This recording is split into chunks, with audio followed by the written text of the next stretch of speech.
We got a brand new guaranteed legendary event coming to Raid Shadow Legends. Most likely by the time you are seeing this video, the event is live in-game. Welcome to the channel, everyone. I'm Skratch. I am currently on the test server, guys, because I have access to the new champion. We're gonna see if this champion is worth it. Is it worth for you to open shards if you're not planning to try and get the champion? Now, for the majority of you guys that will open shards regardless on the 2x primals, most likely you're gonna get this champion as a bonus, right? So it's nothing bad whatsoever.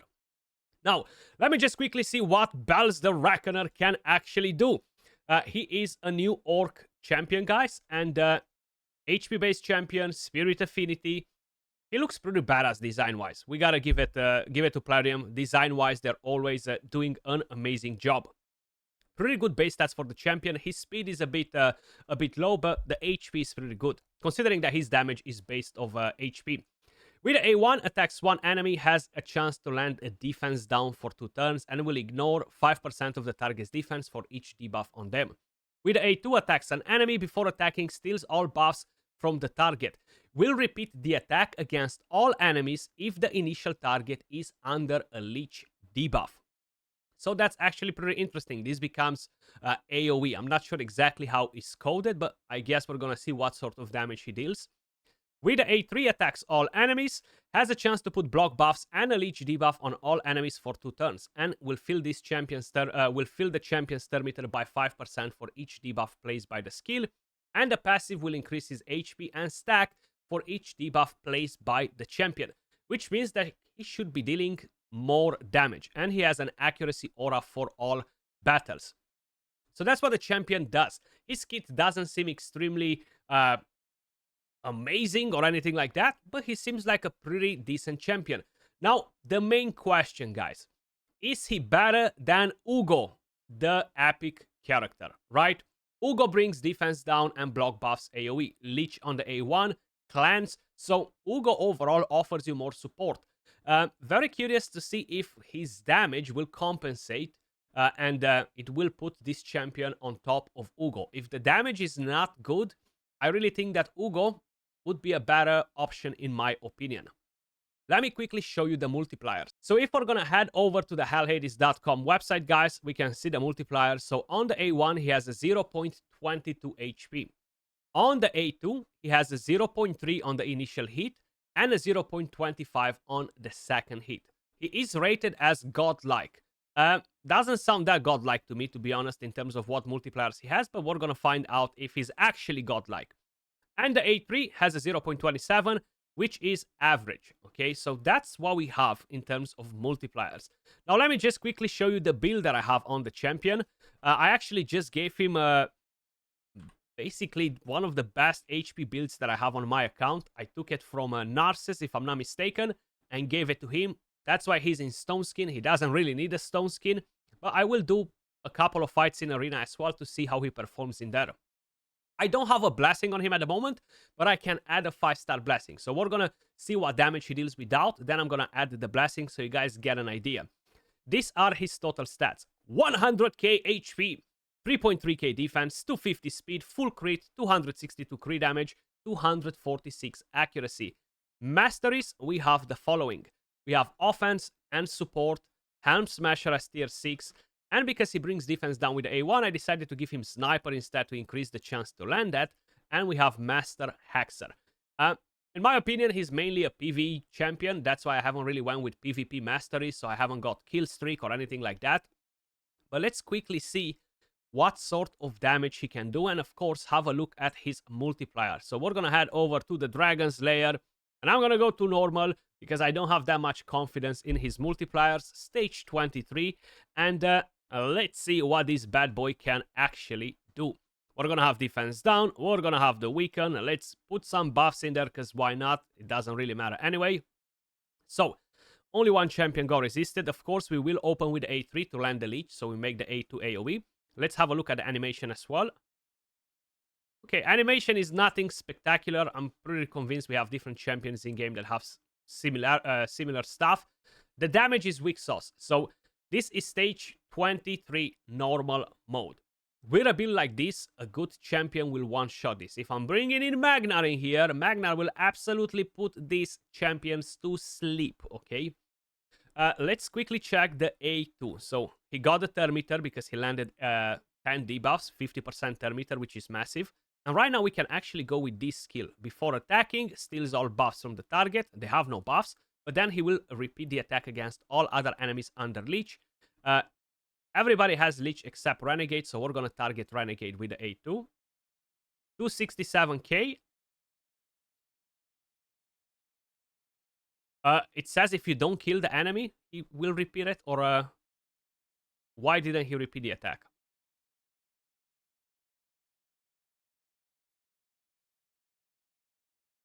Ah, if the initial target is under a Leech. My god. What a noob. That's fine. Let's go to the next stage. We're gonna go to the next stage. I thought that the rest need to be under Leech. I need clearly a big pair of glasses, maybe a magnifier as well, so I can read all of the freaking text. 151k with the A1, so the more debuffs we land, the more we're stacking that passive, which is pretty nice. Now is a new round, so that resets. Let's use this skill again. Okay, better damage this time around, but still not enough to one-shot them. If a champion with a build like this does not one-shot some of these enemies, it kind of sucks. So we're gonna go again versus Renegade. She has Leech this time around. 234, 200k, 197. So the damage is okay-ish. Now what if we go to stage 10 hard mode? That's where the big boy champions come in play. Let's check it out here better. Is he gonna disappoint, or he's going to put in some serious numbers? Then we're gonna give him the blessing. And we're gonna head over to Arena. Then we're gonna head over to the Hydra. So we're gonna start with this skill. 87, 107. The damage doesn't look that great for the moment. Maybe once we stack, everything is better. So right now, this passive should be stacked, right? By 5% for each debuff placed. I think we landed only 9, okay, so he doesn't have block buffs. So we should be at 45% with the HP and the crit damage. So let's see the A2. We're gonna go versus this Venus right here. 119, 140, 126, 130. So double AoE hits, and we're still not killing anyone. You know what I mean? Let's see the A1 as well. Let's see the A1 as well if we can take a turn. Let's see the animation. Okay, 190k. The A1 does ignore a bit of defense. So that's pretty much what we can expect from him. I don't think any of his multipliers are godlike whatsoever. Yeah, maybe he's meant to be more of a utility champion, right? But if that's the case, I feel like Ugo might be better, because you bring in Ugo for defense down, you bring her in for block buffs, then you bling, then you bring in Val the Destroyer. He will land, weaken, decrease attack, so you're covered, and you're gonna have a damage dealer instead. Val deals damage. He's free. You get him from the Doom Tower, right? So I just kind of like wanted to point that out, because it's pretty important when you're making that perfect combination on your champion. So let's awaken. Sorry, I was just checking if I have a soul. I do. 5-star. Now, the best soul for him, considering that he brings debuffs, Nature's Threat is kind of like a no-brainer. So we're gonna go for Nature's Threat. Bang. This increased the stats. So now we have 109k HP and 300 crit damage. So that should be much better. Plus, the passive will increase all that. Now, what I quickly want to do, guys, 2 arena fights. And that's it. Let's see if we can get anything out of this champion. Versus Sir Nick. So let's drop that. I have no idea if I have gear on my champions. I'm not going to lie about that. Hopefully, I have. So let's bring in an Armans. Let's bring him Belz. Let's bring in Lazarius. And who should we bring in? Should we bring in Marius? Okay. Do you have gear? Do you have gear? I think so. And I think you're good as well. So let's see what we can do with these champions. Okay. We have gear on Lazarius, which is good. Let's drop some of that Terminator. Give it all to me. Let's put that Siffy into a ship. And Marius, you're faster. A1 only, baby. Let's go with the AoE attack. Block buffs. 50k per hit. We're going to drop Marius in the next fight because I thought that he is slower. So we're going to drop Marius. We're going to bring in Warlord. Let's go in like this. Hopefully Warlord has gear. I'm not 100% sure. Let's get that up and running. No, Warlord seems like he is missing some gear, most likely. Let's polymorph his Warlord, just to be sure. Let's lock. And are we ready to rumble? Not just yet. Not just yet. Not just yet, guys. Okay, so AoE attack coming in hot. Double weak hits. Siffy survived. Wow, Siffy survived with no buffs? I mean, that doesn't feel too good. That doesn't feel too good. So we don't have any debuffs on the other champions, which sucks. Let's see. Another weak hit. Okay. Thankfully, that Warlord was a bit dumb because he locked. He put block buffs. Sorry, he did not lock my my champions, which is good. Let's polymorph you. And can we go in hard with an A1? We gotta take that Warlord down. 41k with the A1 as well. Man, that doesn't look great. Are we gonna get wrecked right now? Give me your Terminator, boy. Give me your Terminator. And we're going in hot again with the AoE. Do not weak hit. 39k. 39k. Yes, as I mentioned, guys, he is definitely not an arena champion, okay? And that's fine. Not every champion needs to be an arena champion. What if we are heading over to the main content where he should be shining? And that is the Hydra clan boss. We're gonna go on brutal. This is the team that we're running. And let's see the magic. Let's see what can happen in here. I'm gonna let it go on full auto. I won't be doing a bloody thing. I'm not even sure what skills he's prioritizing on auto. Okay, so he's putting the debuffs. Nice. He's gaining the Terminator. He's slowly stacking up that passive. I won't be doing a completely full run, guys, but I want to see basically what sort of damage he deals in here. So as an idea, okay, if I would drop from this team Lydia, I would bring in Ugo. Then I could drop Belz out of this team and bring in Val the Destroyer. You could drop Krisk for a different provoker if you want to. If not, you can keep him. But like that, we're going to have more consistent decrease attack. We're going to have two solid damage dealers, Ninja and Val the Destroyer. We're going to have defense down and weaken. We're going to have Leech from the A1. We're going to have a cleanse. We're going to have some healing with Ugo. So if this champion doesn't really bring anything else on top of those debuffs, I really don't think that he's better than Ugo in my opinion. 766k was no weaken on that Hydra head, so that's not too bad. A1, 1 million. Okay, so he does bring some numbers, but keep in mind, this is a pretty hardcore build. At least I would consider it a pretty solid build, to be honest with you guys, even though he's not empowered and anything like that. We do have a 5-star blessing. And as I mentioned, the stats on him are not bad. Not bad whatsoever. And the damage is not too bad in Hydra, actually. So I won't downplay him or anything like that, you know. Because he can put in some decent damage. 179k right there. 388k with the A1. He applied the defense down, okay. Lydia, how are you getting resisted? My god, you have like 5 million accuracy. Jesus. Okay, he used that skill a bit too late, unfortunately. So now we have that Toxic Cloud on everybody. 540, 350. So that is the A2 without weaken, and that's the Head of Suffering, the tankiest one, right? And then Ninja comes in with the A1 with 2 million. Ninja is amazing. 369k with A1 on a non-decapitated head. Pretty good. By now, his passive is fully stacked. So 290. Let's actually quickly manual for a second, just to make sure I can use all of the skills and get to see the proper his proper damage, right? His full potential. So let's just hit whatever here. Kill that one. Okay, so we're going to apply the leech and everything else right now. So we got leech. Beautiful. I need a defense down from Lydia, but she's under fear. Please do not proc that fear, Lydia.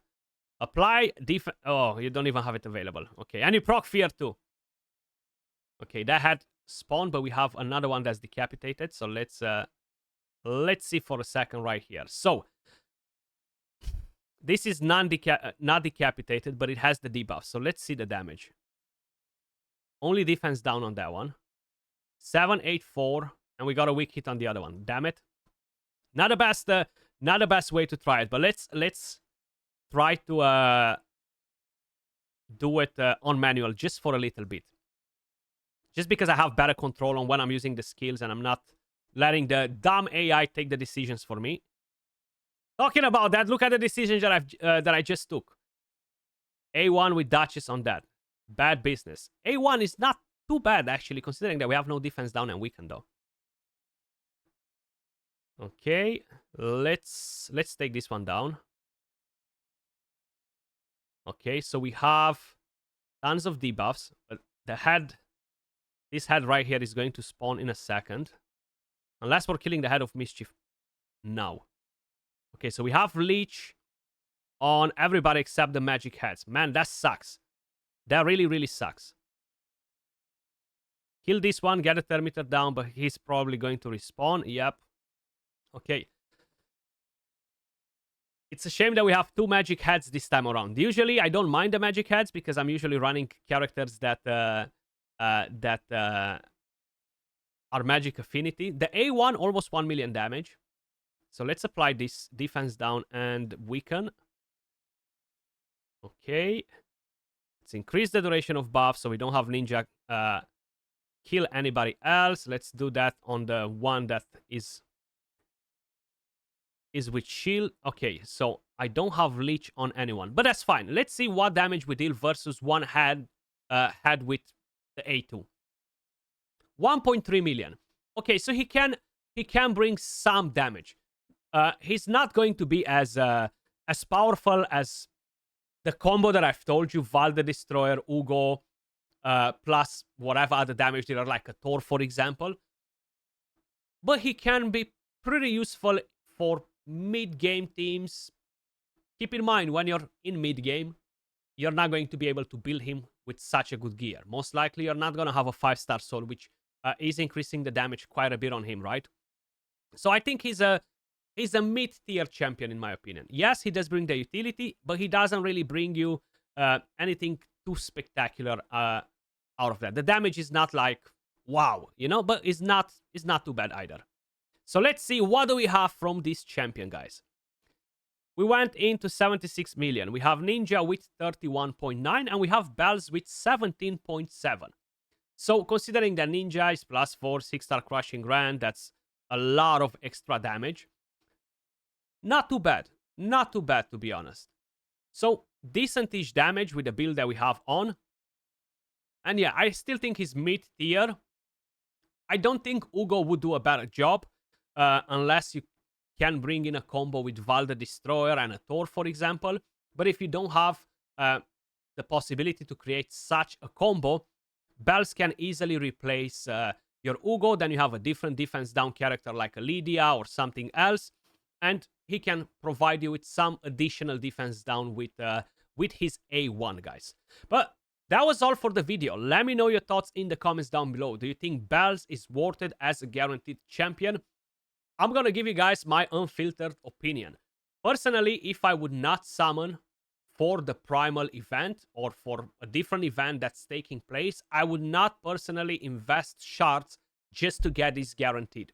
Okay? So, as I mentioned at the beginning of the video, in my opinion, he will be kind of like a bonus champion rather than something that I would want to follow, right?